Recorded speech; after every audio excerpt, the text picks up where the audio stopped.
अस्सलामुअलैकुम, welcome back to my channel. कैसे हैं आप सब? उम्मीद है आप सब ठीक होंगे, खैरियत से होंगे। यहाँ पर अभी मॉर्निंग हो चुकी है और मैं बनाने जा रही हूँ नाश्ते वगैरह। कल रात से ये मैं बहुत परेशान कर रहा था, उसे पैन केक खाना था, पैन केक खाना था। तो रात में वो भी कब, जब बिस्तर लग जाता है ना, उसके बाद उसे याद आता है कोई भी चीज़ खाने की। तो एग वगैरह थे जो फ्रीज में से मैंने ना निकाल कर रात में ही बाहर रख दी थी, सुबह में बनाना था करके। तो अभी मैं ओट्स के पैनकेक बनाने जा रही हूँ। आधा कप मैंने ओट्स ली हूँ और कुछ बादाम मैंने भिगा दी थी, जो कि वो ऐसे नहीं खाता है, तो भिगा दी थी कि मैं केक में ही, वो पैनकेक में ही डालकर दे दूँगी तो थोड़ा सा हेल्दी सा खा लेगा। जो इसका पानी था ना, भिगाई थी, वो पानी मैंने पी ली हूँ और बादाम को मैंने 10 से 12 कुछ बादाम थे वो ओट्स में डाल दी हूँ। मिक्सी की जार में ही सारी चीज़ें डालकर हम ग्राइंड कर लेंगे। चीनी भी डाल दी हूँ और एक एक एग डाल दी हूँ। अब सारी चीज़ों को ग्राइंड कर लेना है अच्छे से।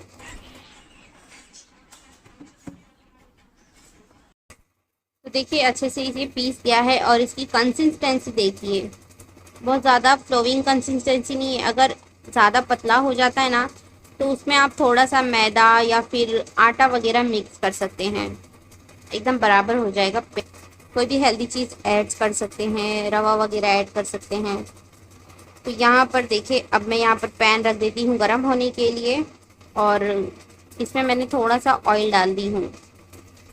जब तक पैन वगैरह गर्म हो रहा है, चाय पक रही है, मैं सोची कि ना कुछ नहीं तो कम से कम चादर और पिल्लो वगैरह सारे समेट लेती हूँ। तो देखिए यहाँ पर पैन गरम हो गया है अच्छे से, कढ़ाई हमारी गरम हो गई है और नॉन स्टिक पे ज़्यादा अच्छे से बनता है, क्योंकि मैंने और दूसरों पर तो बनाई नहीं हूँ, अक्सर मैंने नॉन स्टिक पर ही बनाई हूँ।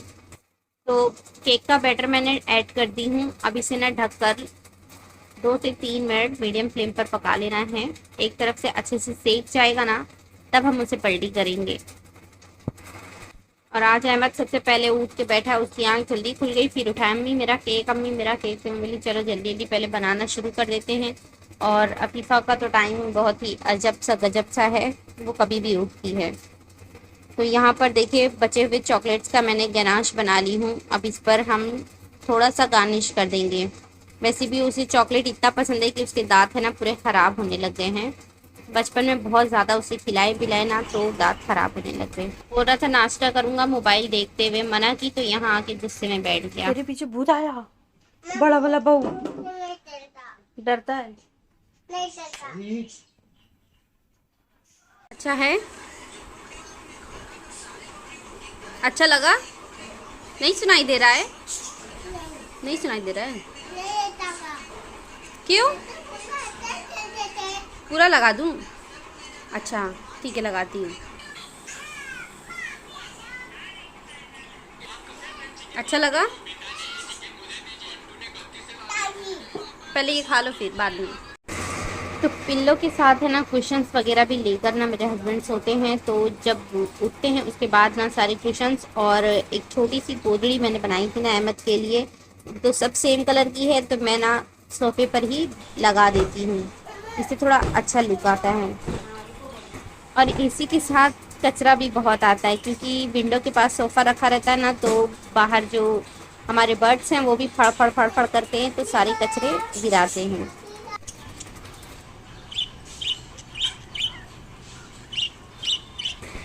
कल तो ये पूरा दिन बैठ के ना बर्ड्स लोग को देख रही थी कि कब कोई निकले और मुझे लंच डिनर मिले।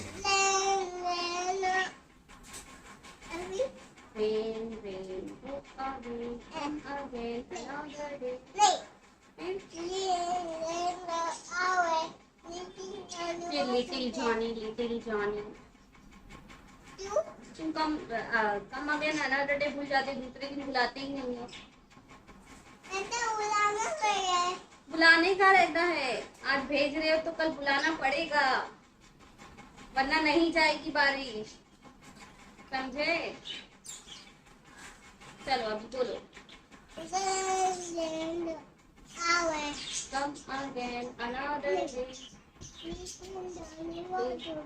Direct meeting Johnny. Rain rain सही करो, तुम्हारा सही नहीं है, सही नहीं है पोयम। इतना ज़्यादा परेशान करता है ना ये, इसे पाउडर लगाना हो या फिर उठाना हो, सुसु कराना हो, तो पूरे घर में पहले तो ये भागेगा, फिर इसे ज़बरदस्ती पकड़ो, फिर कराओ, मुंह धुलाओ, इतना परेशान कर देता है सुबह सुबह। एक तो वैसे ही मेरी बीपी डाउन रहती है और ये डाउन कर देता है।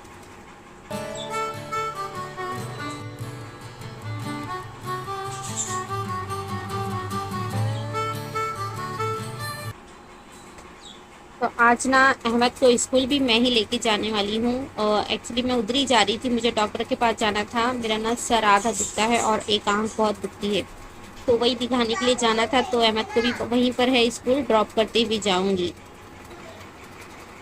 और अफीफ़ा का टाइमिंग है वो 12 बजे से पहले नहीं उठती है, लेकिन आज मैंने उसे उठा दी और अभी बिना कुछ भी खिलाए पिलाए लेकर जा रही हूँ, क्योंकि फिर अगर मैं अभी नहीं निकलूँगी तो अहमद की स्कूल 11:30 बजे की है, लेट हो जाएगा। अच्छा, तो मेरी छोटी वाली सिस्टर देखती है ना, बोलती है तो खाली जाने का आने का ही दिखाती है, बाकी कुछ नहीं दिखाती है। तो मैं अहमद को अफीफ़ा को गोदी में लिए रहती हूँ और कुछ सामान हाथ में पकड़े रहती हूँ, जिसकी वजह से मैं कोई भी बाहर निकलने के बाद शूट नहीं कर पाती हूँ।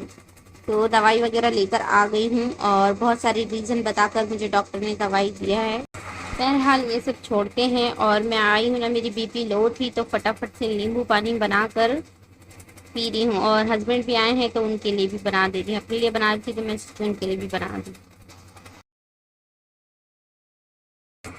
तो सुबह में अहमद ने एक पैनकेक खा कर गया था, एक छोड़ दिया था। तो अफीफ़ा को मैं खिला रही थी, उसके लिए पानी लेने के लिए उठी तो वो क्या कर रही है, ऊपर का सिर्फ चॉकलेट काट कर चाट रही है, पूरा नहीं खा रही है।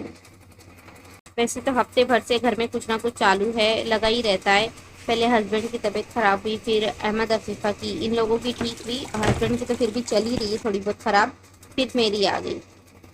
तो मैं क्या की ना, मशीन लगाकर दवाई वगैरह खाकर सो गई थी और अभी बज रहे हैं 2। साथ में मैंने ना खिचड़ी और रोटी भी बनाकर रख दी थी। सालन जो है बाहर से लेकर आने बोले थे हस्बैंड, पूरा खाना बाहर से लाने बोले थे, लेकिन जो वो रोटी आती है ना तंदूरी रोटी बाहर की, वो खाते खाते ही सूख जाती है, चबाई नहीं जाती है और फिर उससे पेट भी नहीं भरता है, बैटरी एकदम डाउन ही लगती है, एनर्जी नहीं लगती है बॉडी में। तो मैंने सोची खिचड़ी और रोटी बना लेते हैं और सालन वगैरह बाहर से मंगा लेंगे। तो बस वो सब हो गया था और मेरी अभी तबीयत थोड़ी सी ठीक थी, दवाई वगैरह खाई थी। तो अहमद आया था तो मैं सोची फटाफट से सबको पहले नहला देती हूँ। अफीफ़ा, ये कपड़ा पहनेगी? नहीं पहनेगी? नहीं अच्छा लग रहा? कौन सा कपड़ा पहनेगा? कौन सा लाल वाला?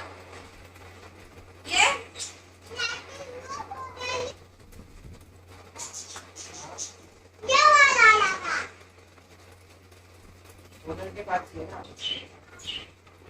चलो आ जाओ नहलाने, चलो नाव नो करने, चलो।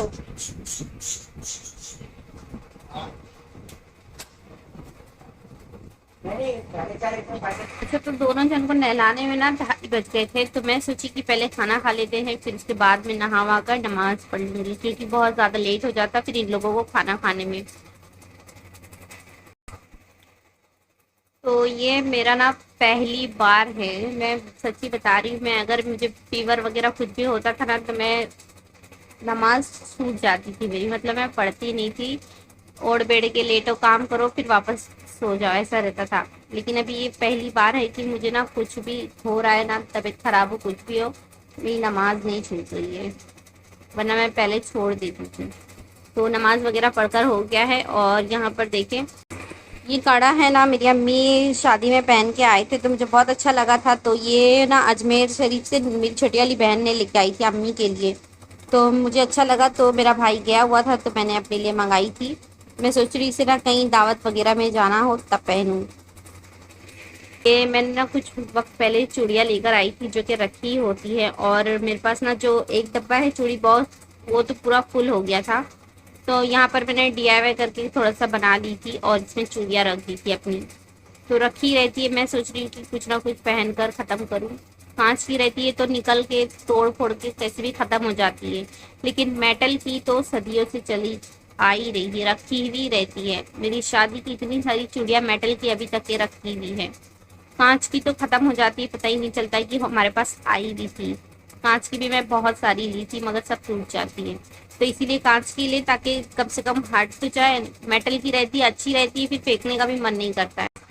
काफ़ी दिनों से मैं ना अफीफ़ा के अपने कपड़े सिलने के लिए सोच रही थी मगर वक्त नहीं मिल पा रहा था, और कल भी खाना नहीं बनाई थी क्योंकि फीवर वगैरह था, तो मैं सोची बैठे बैठे कटिंग ही कर लेती। जैसी कटिंग करने गई वैसे हस्बैंड आ गए और फिर रख दी, मैं नहीं करी कटिंग। तो यहाँ पर मैंने 4 फोल्ड कर ली हूँ। सबसे पहले मैं पेटी कटिंग करूँगी, फ्रॉक बनाने जा रही हूँ। तो मेजरमेंट जो है अपने हिसाब से लें, जो भी लेना है। अफीफ़ा का जो मेजरमेंट है ना, वो अफीफ़ा का शोल्डर 7 इंच है, तो इस तरह से ना 3.5 इंच पर निशान पहले मारेंगे और 1.5 इंच का नेक लेंगे और शोल्डर से 1/2 इंच ना इस तरह से क्रॉस में कर देंगे कट करने के लिए। अब ऊपर से लेंगे ½ इंच मार्जिन छोड़ते हुए 4 इंच, ऊपर का आधा काटने का है, इसके लिए वो थोड़ा ख़राब कपड़ा है। अब यहाँ से 4 लेंगे क्योंकि ½ इंच जो है ना वो शोल्डर सिलने में जाएगा। अब यहाँ पर सीने का जो नाप है ना वो अपने मेजरमेंट के हिसाब से ले। अफीफ़ा का 5 लेना है 10, तो 10 का आधा होगा 5 लेंगे और प्लस करेंगे 1.5 इंच मार्जिन सिलाई मारने के लिए। तो ऊपर से ले लेते हैं पेटी की लेंथ 8 इंच और प्लस 1 इंच मार्जिन छोड़ेंगे जो सिलाई में जाएगी। अब अफीफ़ा की कमर है 10 इंच, तो मैं 5 इंच ले रही हूँ और प्लस करेंगे 1.5 इंच मार्जिन छोड़ेंगे सिलाई के लिए। अब जो लास्ट की लाइन है इसे मिला देंगे और यहाँ पर ना स्लीव के लिए थोड़ा सा शेप देकर कट कर लेंगे।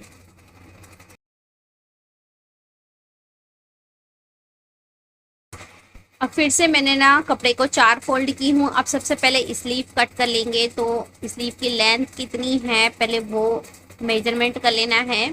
तो अफीफ़ा की कुछ 9 इंच आ रही है, तो 9 इंच पर हमें मार्क कर देना है। अब जहाँ पर हमने 9 इंच का निशान मारा है वहीं से लेके ऊपर 10 इंच तक के हमें स्लीव की लेंथ बढ़ा देनी है। और जहाँ पर 9 इंच का हमने पहले मार्क किया था वहाँ पर लेना है शोल्डर का हाफ, यानी कि 3.5 इंच उस पर मार्क करना है और उसमें प्लस करना है 2 इंच। स्लीव कट करने के लिए 2 इंच बढ़ाना रहता है। अब ऊपर से लेके नीचे सीधा लाइन निशान लगा देंगे कट करने के लिए, क्योंकि मैं ना 3 जो है ना अफीफ़ा की ढीली रखने वाली हूँ, इसीलिए इस तरह से निशान मार रही हूँ। अभी जो ऊपर हमने निशान लगाया था इसे हम इस तरह से शेप देते हुए कट कर लेंगे।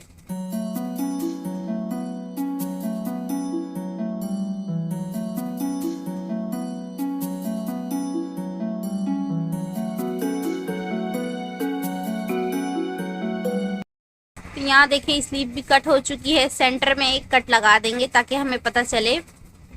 और अब ये जो बचे हुए कपड़े हैं ना इसे हम डबल फोल्ड पे ना 4 फोल्ड इस तरह से त्रिकोण में करेंगे ताकि जब हम कटिंग करें तो अच्छा खासा घेर आए कपड़े में। तो ऊपर ना पॉइंट से दोनों तरफ बराबर का ही निशान लगाना है। 4 इंच पे मैं निशान लगा रही हूँ और कमर कितनी है 10 इंच है, तो इस तरह से ना हमें निशान लगाना है राउंड शेप में ताकि हमारा 10 इंच आ जाए।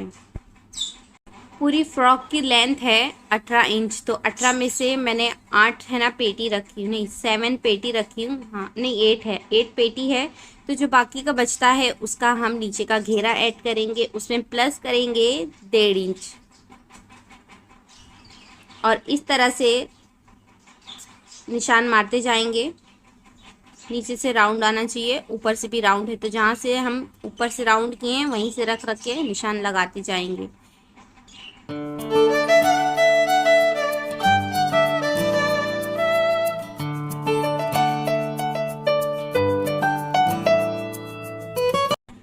अब इसी निशान पे हमें कट कर लेना है।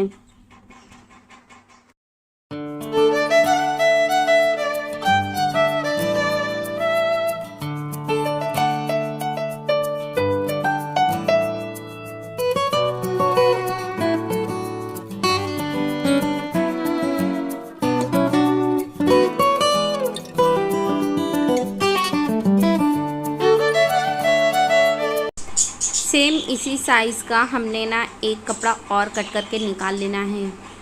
अभी जो हमने कट किया है वो 2 पीस ही निकला है, अब 1 पीस और कट करेंगे। तो उसी कपड़े को मैं रख कर कट कर दे रही हूँ। अब बारी आती है नेक की, तो हम आगे का और पीछे का अलग अलग कट करेंगे क्योंकि नेक ना छोटा बड़ा रहता है। आगे का मैं 3 इंच रखती हूँ और पीछे का थोड़ा सा और छोटा रखती हूँ। तो चौड़ाई लेनी है नेक की 1.5 इंच और लेंथ लेनी है 3 इंच। अब इसे कट कर देंगे और साथ में एक कपड़ा रखकर कट करेंगे जिससे कि हमें स्टिच करना है। सेम बैक नेक भी इसी तरह से कट कर लेंगे, बस मैं ये हुक वाला बना रही हूँ, हुकाई लगाएंगे क्योंकि मेरे पास अभी ना जिप वगैरह नहीं है। तो यहाँ पर 1.5 इंच ली हूँ और पीछे से 2.5 इंच ले रही हूँ और इसे राउंड शेप में दे देंगे और कट कर देंगे। और यहाँ पर देखिए इस तरह से ना बस बीच में से कपड़ा कट कर देंगे जहाँ पर हमें हुक लगाना है। सबसे पहले हमें घेर है जो फ्रॉक की, उसे तीनों पार्ट को अटैच कर लेना है। तो इसे सीधा देकर सिलाई मारेंगे, जो सीधा होगा वो अंदर रखेंगे और इसे सिलाई मार देंगे। तो देखिए उस पर मैंने सिलाई लगा दी हूँ। अब ये जो फ्रॉक का फ्रंट पार्ट है ना वो लेंगे और उसमें बीच में से ना निशान लगाएंगे ताकि जब हम लेस वगैरह लगाएं ना तो लेस इधर उधर ना हो। अब लेस लेकर जो भी है ये मेरे पास है, ये लेस सेंटर में रखेंगे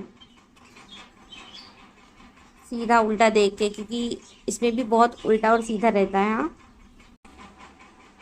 और ये एक लेस है ना, इसी लेस की लाइन पर रखेंगे ताकि जब हम अटैच करें ना तो हमें अलग अलग सिलना ना पड़े। तो दोनों तरफ से रखेंगे इसे भी।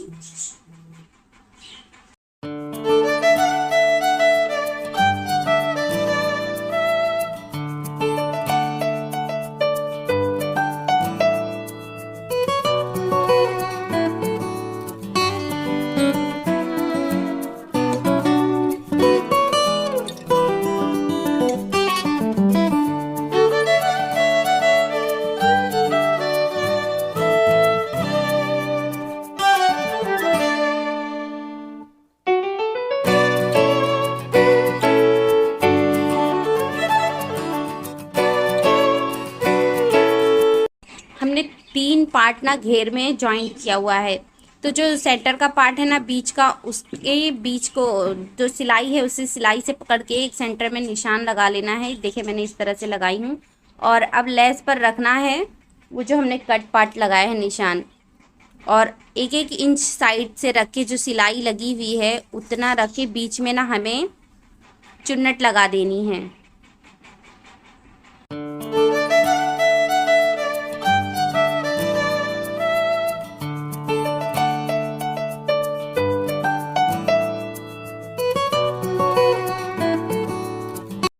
देखिए ये लेस एक तरफ से ओपन है। अब इसे ना इस तरह से रख के सिलाई लगानी है। तो जो हमारी सिलाई नीचे गई हुई है उसी सिलाई से हमें ऊपर से उस पर लेकर जाना है।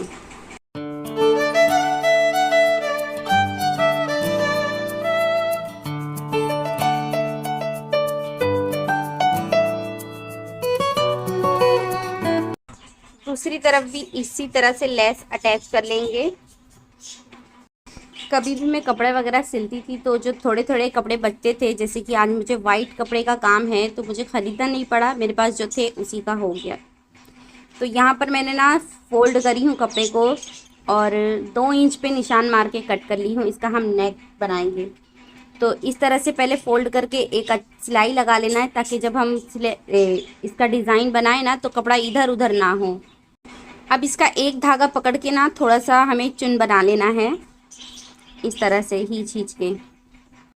अब इसे नेक पर अटैच कर देना है। तो इसे पहले अटैच कर सकते हैं या फिर डायरेक्ट हम ना इसे रख कर भी अटैच कर सकते हैं। अगर नहीं जमता है तो पहले इसे अटैच कर ले, क्योंकि ना फिनिशिंग आएगी फिर।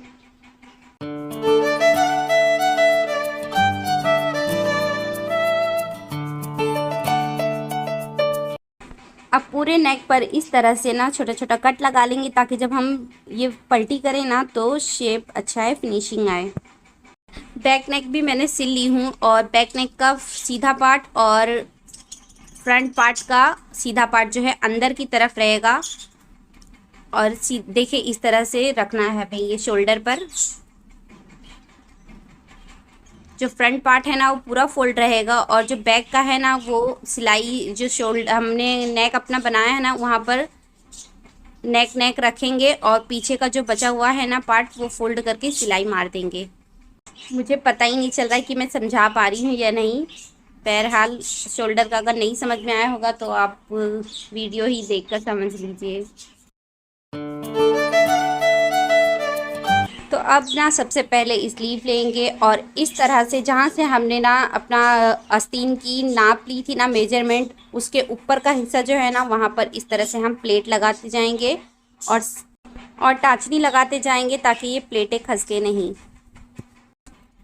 प्लेटें जो है ना एक ही तरफ से डालनी है। अगर हम ऊपर की तरफ ले जा रहे हैं तो ऊपर की ही तरफ डालनी है, अगर नीचे की तरफ डाल रहे हैं तो नीचे की तरफ, ऊपर नीचे नहीं डालनी है। और दोनों स्लीव की लेंथ वगैरह देखकर बराबर से हमें प्लेटें लगानी हैं। दूसरी को भी इसी तरह से रेडी कर लेंगे। अब इसे अटैच कर लेंगे इस तरह से। हाँ, अगर ये प्लेटें निकल जाएंगी अगर हम टॉर्चनी ना पहले निकालेंगे, तो इस तरह से सेंटर में रख के पहले ना कपड़े को सेट कर लेना है इस तरह से। उसके बाद एक एक टाचनी निकालते हुए सिलाई लगाते जाना है। अब स्लीव के नीचे का पार्ट सिलना है तो एक बड़ी सिलाई लगा लेनी है रफली, और इसे ना चुन बनाना है। तो एक धागा पकड़कर खींचेंगे, पूरे इसमें चुन बनाएंगे जितनी हमें ज़रूरत है, जैसे कि हाथ कलाई के साइज़ के हिसाब से हमें चुन बना लेना है, मार्जिन छोड़ के आधा इंच का।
तो दोनों स्लीव रेडी हो गई है। साइड की फिटिंग करने से पहले ना मैंने यहाँ पर पट्टे बना ली हूँ, तो जितनी भी फिटिंग है उस हिसाब से ना सिलाई लगाएंगे। और नीचे जो कमर है, कमर के पास हमें पट्टा रखना है, आधा इंच ऊपर की तरफ रखना है इस तरह से, और इसे टाचनी वगैरह लगाकर फिक्स कर देना है ताकि इधर उधर जाए नहीं, और फटाफट से हमारी सिलाई भी हो जाएगी। तो देखिए ये हो गया है सिलकर, और यहाँ पर जो ओपन पार्ट्स है ना घेर का, इसे अटैच कर लेना है। उसके बाद ये पेटी को और घेर को भी अटैच कर लेना है। तो नीचे की जो है ना ये घेर, इस पे आप वीडिंग करा सकते हैं या इस पे सिलाई लगा सकते हैं, और मैं लेस लगाने जा रही हूँ। तो इस तरह से सिंगल फोल्ड करते हुए इधर पर ना लेस अटैच कर देंगे। टाई बनाने के लिए मैंने एक कपड़ा ले ली हूँ और इसे ना चारों तरफ से सिलकर पैक कर देंगे। अब इसका एक कपड़ा पकड़ना है, नीचे का कपड़ा नीचे कर देना है, ऊपर का कपड़ा ना बीच सेंटर से ना थोड़ा सा कट कर देना है, और इसमें से ना अब ये हमें पलटी कर लेना है इस तरह से निकालते हुए, ताकि सिलाई अंदर चली जाए। देखिए ये पलटी हो गया अच्छे से। अब इसे ना बीच में से निशान लगा लेना है चुन्नट लेने के लिए, ताकि ना दोनों तरफ का हिस्सा जो बराबर रहे। अब इस तरह से प्लेट ले लेनी है, छोटी छोटी लेनी है, और धागे की मदद से इसे बांध देना है। ये देखिए टाई हमारी रेडी है। अब कपड़े पर ना हमें यहाँ पर सेंटर में लगा देना है, और ऐसे थोड़ा सुना सुना लग रहा था तो चले इसके ऊपर एक रोज़ भी बनाकर लगा देते हैं। तो मेरे पास जो बारीक वाली लेस थी ना, बस उससे ही बनाएंगे। मुझे नहीं पता है मैं एक्सप्लेन बराबर कर पा रही हूँ या नहीं, फिर भी बता दे रही हूँ। शुरुआत में ना लेस को थोड़ा सा फोल्ड कर लेना है, उसके बाद है ना लेस को इस तरह से पलटी कर करके फोल्ड करते जाना है, जिससे कि रोज़ बनता जाएगा। अब इसे सुई से अच्छे से टाक लेंगे ताकि ये फिक्स हो जाए, यहाँ वहाँ जाए नहीं। और फिर उसके बाद ना टाई पर टाक देंगे। और नेक पर जो हमने वाइट कपड़ा लगाया है ना, उस पर भी हमें एक सिलाई लगा देनी है ऊपर की तरफ करके, क्योंकि मैं भूल गई हूँ, शायद मुझे याद नहीं है मैंने बताई हूँ। तो उस पर सिलाई लगा ले, उसके बाद ना प्रेस वगैरह करके मिलते हैं। मैं इसे ना आज पिना कर बताती, लेकिन मैं अपने हस्बैंड को बोली कि ये मैं 12 रबीउल के दिन पहनाऊँगी, तो पता चला बोले सुबह में ही है। और मैं आज ये रात में कपड़ा सिल रही हूँ, आपको मॉर्निंग में वीडियो मिलेगी। तो मैं कल पहनाऊँगी, तो आप नेक्स्ट वीडियो में देख लेना। बस इसके जो नेक वगैरह हैं वो भी तुरपाई कर लेंगे और फिर हमारा कपड़ा रेडी हो गया है। कमेंट्स में ज़रूर बताएं आपको कैसा लगा कपड़ा।